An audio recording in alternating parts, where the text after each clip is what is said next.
то, что он там орал, это все нормально. Нереальные цифры в миллионах долларов призовых фондов. Нас 6 лет кормят вот этими стикерами, они уже вот. Всем привет, ребята, со мной рядом Дима. Привет, Дима. Да, привет.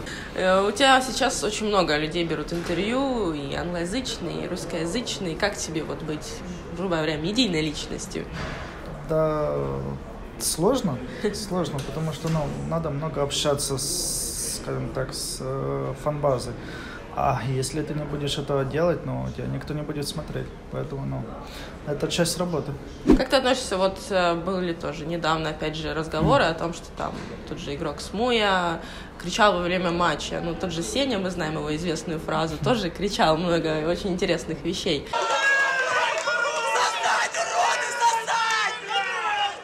Как ты думаешь, насколько это правильно, да, там было негативно высказываться по этому поводу? Это достаточно адекватное поведение во время матча, и человек может так делать, либо же все-таки нужно сдерживать себя? Мы сравнили, скажем так, два разных поколения, там Сеня и СМУЯ, но надо учитывать тот факт, что условно Сеня там играл, скажем так, в закрытой арене, без зрителей, там, скажем так, минимум, не так много людей было, это не было там на сцене. Все равно все узнали. Да, то, что выложили, это, если бы, скажем так, никто не снимал, никто бы не знал, это понятно. Но, скажем так, они играли, по-моему, групповой этап в это время, то есть там зрителей толком не было, ничего такого, и на то время это было, в принципе, нормально, потому что на то время киберспорт так не освещался и не набирал таких рамок, в которых он сейчас есть, то есть где уже это можно приравнять к спорту. В спорте люди себе не должны такого позволять. Но, тем не менее, это как человек старается повлиять на команду соперника, при этом он, в принципе-то, ничего не делает противозаконного, и в то же время поднять, возможно, мораль, наоборот, своей команды, а может быть, не против морали противника. Как ты к этому относишься? Если с этой стороны смотреть, да, если, скажем так, соперник это все, что, скажем так, соперника выводит из себя, ты все должен использовать. Неважно, что ты там или в игре будешь играть, или вне игры, но, скажем так, в рамках этого. То есть не выходить просто за рамки. В моем случае, в принципе, он не вышел за рамки. То есть это то, что он там орал, это все нормально, потому что, скажем так, на эмоции он вывел. Ему это удалось, так что в этом плане он молодец. Сработало. Да. Если сработало, если они выиграли, значит он все правильно сделал. Самый любимый формат турнира? Либо, возможно, турнир, который тебе больше всего запомнился? Больше всего мне запомнился турнир, это ПГЛ Краков.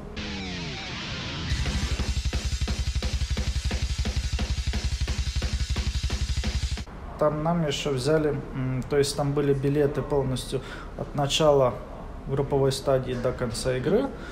То есть и не было такого, что ты как было, скажем так, на прошлом мажоре, ты доиграл и уехал домой. Да, доиграл, уехал домой. То есть организаторы, скажем так, оставили, даже если ты доиграл, ты мог остаться как зритель. То есть, И самый, скажем так, запоминающийся момент, когда уже в не гранд-финале, где просто плей-офф проходил, выходила команда ВП, по-моему.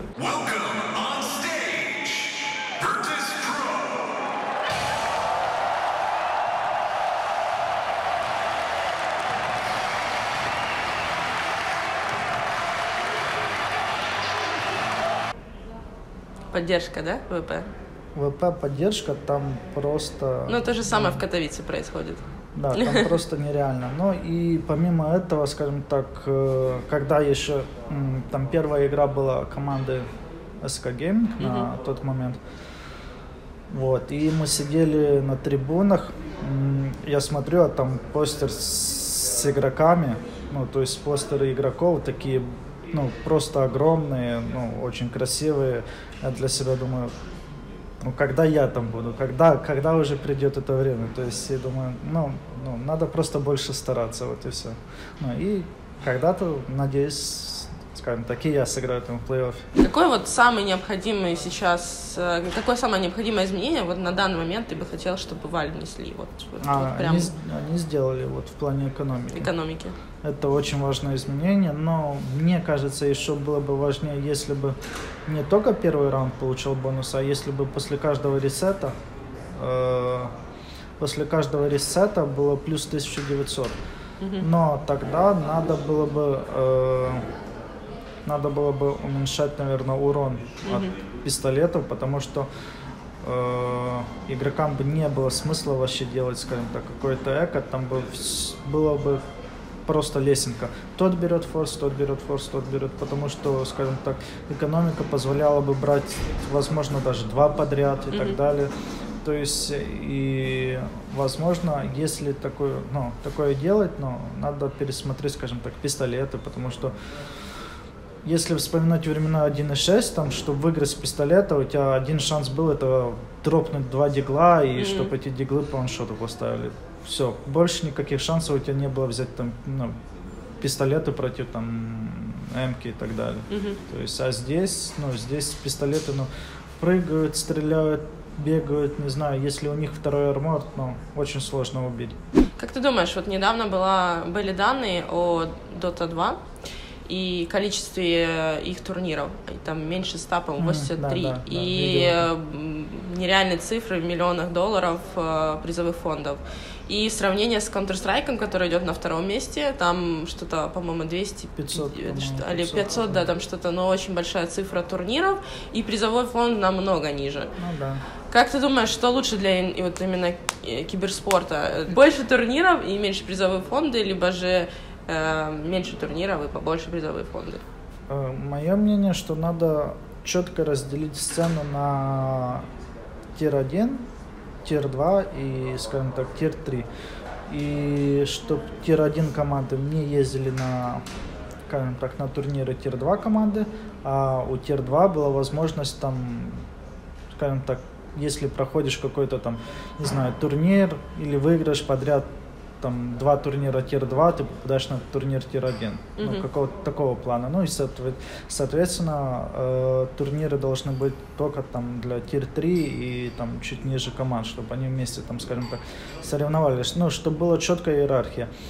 Потому что сейчас мы видим, что условно только Астралис — это одна команда, возможно, отчасти еще Нави, которые, скажем так, у которых есть список турниров, и они так, на этот еду, на этот не еду, этот не хочу, то есть у них есть, скажем так, возможность выбора. У команд остальной десятки, то есть от топ-5 до топ-10, у них нет выбора, они должны ездить на все турниры, чтобы поддерживать не то что форму, чтобы поддерживать свой, скажем так, статус и поддерживать чтобы дальше звали. ХЛТВ рейтинг, чтобы их звали, соответственно, на следующий турнир. Но все равно у них еще есть какой-то выбор, где они могут там какой-то турнир принять, какой-то нет и так далее. У тир-2 команд, то есть от топ-10 до топ-25, топ-30, да, где-то так, там выбора нету. Тебе дают инвайты, ты должен и то, даже там не то, что дают инвайты, там тебе дают инвайты, скажем так, в закрытую квалификацию, и то ты все время там бодаешься эти закрытые квалификации. То есть в этом плане, скажем так, сложно. С другой стороны, смотри, Valve подошла и по-другому, они очень долго разговаривали с игроками, с менеджментом игроков о форматах проведения и дали возможность тир-2, тир-3 командам показать себя и пройти эти миноры. Если раньше это были мажоры и как бы туда было трудно, да, попасть отчасти, то теперь у тебя есть намного больше вариантов, и это не один турнир, как вот до этого было в Доте. Сейчас, конечно, у них там много всяких мейджоров и миноров, но там нету вот такого миллионника. Это хорошо или плохо для Counter-Strike? Для CS плохо, потому что каждый турнир, скажем так, у нас есть там турнир Extreme Masters, у которого также, скажем так, это ничуть не хуже мажора. Мажор — это только, скажем так, да, престижный турнир, но убрать слово мажор ну, это станет обычным турниром. Ну, тем не менее, у вас же есть стикеры, и призовой фонд как бы не маленький тоже. Это, конечно, согласен. Не как International, я понимаю, но... Ну, да, но, то есть, убрать слово мажор, и турнир просто потеряет свой престиж, потому что его отличают, окей, только стикеры.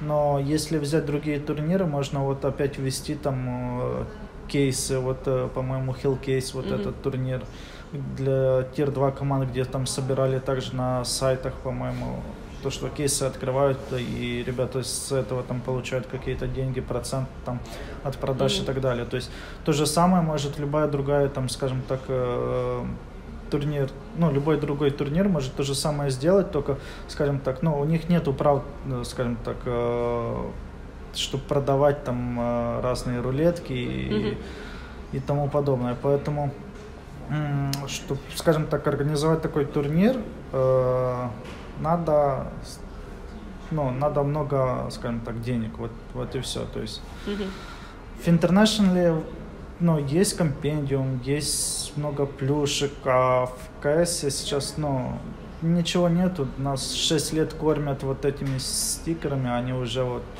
ну, здесь просто, стикеры, ты 6 лет покупаешь одни и те же стикеры. Точно так же компендиум. Я понимаю, что они каждый год придумывают новые фишки, но, тем не менее, каждый год ты покупаешь этот компендиум и начинаешь что-то проходить. Да, но там, что-то новое там есть. Вот, я не знаю, просто вот добавьте, вот в КС есть, например, радиокоманды. Можно добавить, не знаю, русские радиокоманды, какие-то поменять, чтобы они хоть как-то даже использовались. Радиокоманды никак не используются, да.